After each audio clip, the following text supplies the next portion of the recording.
嘿，跟大家打个招呼啊！嘿，我是阿木，嘿，我是阿木的小老弟。今天我们就来聊一聊啊，什么是音乐，什么是音效，以及如何去运用好音效，然后使你片子整体的质量上升一个台阶。好了，让我们开始吧。Part 1，什么是音乐？让我的小老弟给大家演示一下。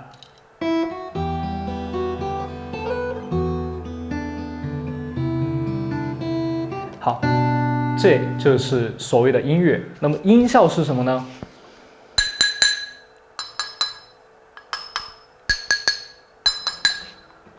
大家有看出来什么区别吗？对，音效就是一些自然界的物体或者是非自然界物体的人为或者是非人为发出来的一些声响。那么音乐就是我们可以说通俗意义上的歌曲配乐这样的一个东西。OK， 在了解完音效跟音乐之后，让我们来看一段画面。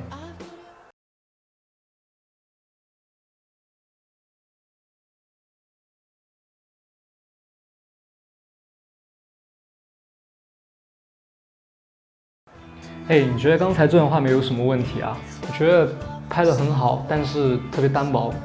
对，说的没错，让我们先为它铺上一段配乐，看一下是什么样的效果。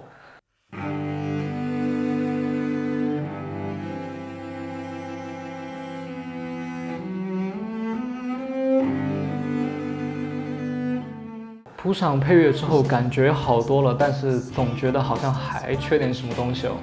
缺的到底是什么东西呢？没错，就是火车铁轨在行进过程当中的咚咚咚咚咚咚咚的声音。让我们再把这条音轨加上去看一下。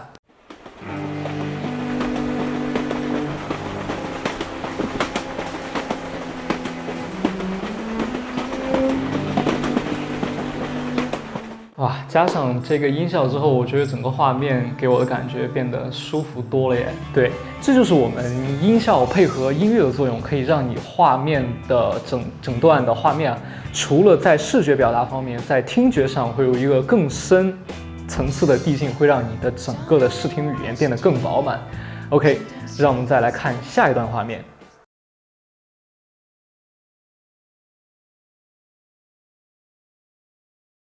这一段画面呢，是我在西藏拍摄的那个喇嘛，他就是手里的那个迷你转接筒在晃来晃去，上面有个小铃铛，然后加了一个转场。那么这段画面加上音效是一个什么样的效果呢？让我们一起来看一下。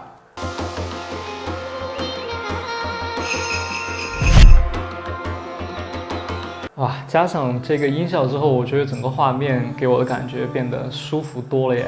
对，没错，在我们把配乐跟音效都加上去之后呢，整段画面的整体结构就变得又丰富了一些。好了，下一个阶段是如何去寻找合适的音效。那么其实非常简单了，你只需要在百度上搜索一下什么站长素材爱给网这些音乐音效或者是一些什么素材的网站，你上去之后，在搜索栏里面打上，比如说火车铁轨的声音，那么你就打上火车铁轨，那样就会搜出来很多了。好了，本期节目就到这里结束了。